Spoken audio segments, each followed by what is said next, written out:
This is BEEST FullStop spray foam. It's going to cover 240 board square feet. It's a perfect heat and acoustic insulation, and it's going to help reduce your energy bills. It comes with 12 cans here. A safety kit, you're going to get the glasses, you're going to get the suit and the gloves. This right here is going to actually clean the gun out after using the foam. Let's go down to the room that I want to insulate. Let's check this out and see how easy it is to insulate a room by yourself. All right, I got the can here. We're going to put it on here. You're actually going to screw this tight so you can't pull the trigger. The blue tip is for vertical, the black tip is for horizontal. Let's put this in all the way on there. Can't pull the trigger. We're going to loosen this as much as we need to start spraying.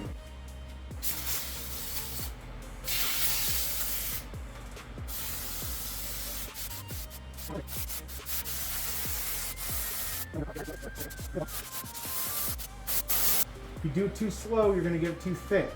You want to build up to the 2 inches. You want about 2 inches. You do it faster, you're going to get a much better spray. So if you look over here, just so you can see, if you pull it faster, it's going to look like this. That's more of what you want.